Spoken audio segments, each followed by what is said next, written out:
존경하는 국민 여러분, 그리고 강창희 국회의장님과 선대 동료 의원 여러분, 김황식 국무총리와 국무위원 여러분, 지난 4월 11일 총선을 통해 구성된 제19대 국회는 개혁적인 정치, 참신한 정치, 민생의 우선을 하는 정치를 실현해달라는 국민적 여망을 안고 출범했습니다. 우리 선진당은 그동안 의정활동을 통해 서민 경제를 살리고 국민 권익을 지키기 위한 정책을 개발하고 입법화하기 위해 노력해 왔습니다. 우리 당이 주도적으로 발의한 김용환 씨 고문 의혹 진상규명 관련 결의안이 국회에서 의결이 되었고, 지난 7월에는 태안유리피해 특별위원회가 국회 내에 구성되는 등 의미 있는 성과를 거두고 있습니다. 그러나 안타깝게도 최근 우리 당 소속 국회의원이 탈당 사태가 빚어진 데 대해 선진당 지도부의 한 사람으로서 국민과 당원 여러분께 대단히 죄송합니다. 12월 대통령 선거를 앞두고 우리 선진당은 거대 양당으로 인해 많은 시련을 겪고 있지만 선진당을 사랑하는 동지 여러분, 묵묵히 당을 지켜주시는 의원 여러분, 꼭 힘내십시오. 우리가 함께하면 어려움을 이겨낼 수 있습니다. 그동안 우리 정치사를 돌아보면 매번 대통령 선거 때마다 의원 빼가기 등 정치적 이합집산이 벌어졌습니다. 결코 바람직하지 못한 이런 구시대 정치를 언제까지 되풀이해야 한단 말입니까? 신사도에 어긋나는 정치는 과거에도 결국 실패로 끝났습니다. 우리 국민의 정치 수준이 그런 정치를 용납하겠습니까? 선진당은 충절이라는 말로 대표되는 충청도의 자존심을 거울 삼아 정치 대의 명분을 지키면서 당당하게 대도를 걸어갈 것입니다. 대한민국의 정통성을 수호하고 미래 비전을 제시하는 정책 정당으로서 흔들림 없이 전진할 것입니다. 존경하는 의원 여러분, 그리고 국무위원 여러분, 국제신용평가기관 무디스는 우리 신용등급을 한 등급 상향 조정해서 경제대국인 일본과 중국과 같은 신용등급이 국가가 됐고, 피치는 오히려 일본과 중국보다 한 단계 높게 상향 조정했습니다. 국가 신용등급은 올랐지만 서민경제 상황은 그리 밝지 못한 것 같습니다. 정부는 당초 올해 경제성장률 4%대로 전망했지만 시간이 지나면서 계속 하향 수정하고 있으며 한국의 신용등급을 상향 조정했던 무디스도 올해 한국 경제의 성장은 2.5%에 그칠 것이라는 전망치를 내놓고 있습니다. 경제가 침체되면 가장 먼저 서민 경제에 부담이 옵니다. 대한민국 서민들은 막대한 가계 부채로 인해 고통을 당하고 있습니다. 올해 2분기를 기준으로 가계부채가 922조 원에 달합니다. 3개월 사이에 11조 원이나 늘어난 수치입니다. 언론 보도에 따르면 제도권 금융 이용이 불가능할 정도로 개인 신용이 떨어져 고금리 사채로 내몰린 서민들이 600만 명이라고 합니다. 동아일보와 KB금융연구소 분석에 따르면 지금 당장 집을 팔아도 대출금을 갚고 나면 남는 것이 하나 없는 깡통주택이 약 18만 구라고 합니다. 열심히 벌어도 대출 이자를 갚고 나면 쓸 돈이 없는 이른바 하우스푸어가 540만 명에 달한다는 사실은 무엇을 의미하는 것일까요? 평생을 땀 흘려 일궈놓은 전 재산이 앉은 자리에서 반토막이 나는데도 손써볼 방법이 없어서 냉가슴만 앓고 있는 서민의 쓰라린 마음을 누가 어떻게 치유할 것입니까? 정부가 적극 나서야 합니다. 아무런 대책 없이 모든 책임을 서민 탓으로만 돌린다면 정부는 엄청난 민심 이반과 감당하기 어려운 국민적 저항에 직면하게 될 것입니다. 주택경기 침체가 장기화되고 있는 우리나라와는 정반대로 서브프라임 모기지 사태의 진원지 미국은 최근 주택경기가 살아나고 있습니다. 미국이 주택경기가 희생한 것은 저금리 때문이라는 것이 전문가들의 공통된 분석입니다. 현재 미국의 모기지 금리는 15년 만기물이 2.86%, 30년 만기물은 3.56%의 금리입니다. 우리도 저금리 정책을 통해서 침체된 부동산 거래 활성화를 유도할 필요가 있습니다. 금융권의 기존 고금리 대출에 대해서도 정부가 다각도로 정책 방안을 연구해야 할 것입니다. 19대 국회 100일간의 정기회를 통해서 여야가 머리를 맞대고 초당적 차원의 결단을 내려야 할 시점입니다. 존경하는 의원 여러분, 그리고 국무위원 여러분, 충청권을 중심으로 건설되고 있는 과학 비즈니스 벨트 추진과 관련해서 한 말씀 드리겠습니다. 최근 부지 매입비를 둘러싼 중앙정부와 해당 광역자치단체의 이견으로 사업에 막대한 차질이 빚어지고 있는 것 같습니다. 과학 비즈니스 벨트는 충청권 지역 사업이 아닙니다. 대한민국의 미래 성장 동력을 확보하기 위한 전략적인 국가 인프라 구축 사업입니다.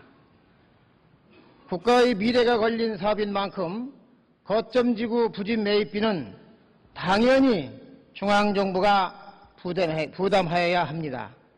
유럽의 경우를 보면 20개국이 협력해서 스위스의 원자력 핵 공동연구소를 설립하고 1998년 이후 14년 동안 11조 원을 투입해서 과학 비즈니스 벨트를 운영하고 있습니다. 이렇게 대규모 집중 투자된 썬은 값으로 환산이 불가능한 부가가치를 가진 힉스 입자를 찾아내는데 세계적인 성과를 올렸습니다. 스위스의 성공 사례를 거울 삼아 우리도 과학 비즈니스 벨트 규모를 더 키워나갈 용의는 없는지 정부 당국에 묻겠습니다. 규모를 더 키울 수 있다면 우리 과학 비즈니스 벨트는 우리나라를 넘어 중국, 일본을 비롯한 아시아의 과학 비즈니스 벨트로 발돋움해 나갈 수 있습니다. 현재 5조 규모의 예산을 대폭 늘리고 획기적인 발상의 전환을 통해 우리 2030 세대에게 꿈과 희망을 안겨주는 선물이 되도록 하여야 합니다. 존경하는 국민 여러분, 앞으로 100여일이면 우리는 5년간의 대한민국을 이끌어갈 새로운 지도자를 뽑아야 합니다. 안으로는 국론을 통합하고 자유민주주의와 시장경제의 창달을 더욱 공고히 해나갈 지도자, 밖으로는 철저히 국익의 바탕을 둔 실리 애교를 펼치며 세계를 상대로 미래 한국의 새로운 성장 동력을 만들어낼 수 있는 능력과 해안을 가진 지도자를 뽑아야 합니다. 2030 세대에게 꿈과 희망을 제시하고 나라의 미래를 설계하며 젊은이들을 위한 일자리를 창출해낼 수 있는 지도자가 필요합니다. 이를 위해서는 상품 수출 위주에서 한 단계 더 나아가 해외 투자를 통해 국익을 창출해가는 패러다임이 필요합니다. 최근 개발도상국들은 국가 주요 인프라 구축에 열을 올리고 있고 선진국 기업들은 이 인프라 시장에서 총력을 다하고 있습니다. 기술력과 대규모 자금이 한묶음이 돼서 치열한 경쟁을 벌이고 있지요. 이러한 경쟁에서 한국 기업들이 성공하기 위해서는 정부가 충분한 국제금융 지원이 필요한 시기입니다. 올해 6월 국내 모 기업은 약 30억 달러 규모의 해외 공사를 수주하면서 잠재적 경쟁자인 중국 기업과 컨소시엄을 맺은 바 있습니다. 한국 정부의 금융 지원을 받을 수 없었기 때문입니다. 지난 2009년 우리나라는 14조 원의 규모의 베트남 원전 건설을 일본에게 빼앗겼습니다. 원전 수주를 위해 일본은 수출입은행을 통해서 사업비의 85%에 달하는 12조 원의 자금 지원을 약속했고, 이와 별도로 2조 원의 ODA 자금도 특별히 제공했습니다. 이러한 상황을 볼 때 우리도 정부가 나서서 관련 정책 방향을 제시해야 합니다. 우리 수출입은행은 총 자본이 약 7조 정도라고 합니다. 이에 비해 일본 수출입은행은 우리의 4배가 넘는 29조 원의 규모입니다. ODA 규모도 우리나라는 13억 달러이고 일본은 100억 불입니다. 미국은 우리나라의 30배이고 독일은 14배에 달합니다. 우리나라도 ODA와 상업차관 규모를 대폭 향상시켜서 세계에서 인정받는 우리나라의 기술과 금융을 결합시켜야만 우리 기업들이 국제시장에서 비전이 있습니다. 일본은 2010년 이후 자국 기업의 해외 투자를 지원하기 위하여 약 1,000억 달러 규모의 애환보유고를 활용하고 있고, 중국도 해외 경쟁을 위해 애환보유고를 활용하고 있다는 사실을 우리 정부는 참고해야 할 것입니다. 우리도 상업차관 규모를 확대할 필요가 있습니다. 이를 위해 첫 번째로는 정부 재정을 투입해서 예를 들면 수출입은행의 규모를 키워나가는 방안, 둘째, 수출입은행과 정책금융기관을 통합해서 상업차관의 규모를 확대하는 방안을 진지하게 고려할 시기가 아닌가 생각합니다. 은행은 자본금 규모가 커질수록 국제금융시장에서 자금 조달이 훨씬 유리해지기 때문입니다. 정부의 지원을 바탕으로 우리 기업들이 해외 투자 사업에 안정적으로 참여하는 민관 합동 전략이 절실합니다.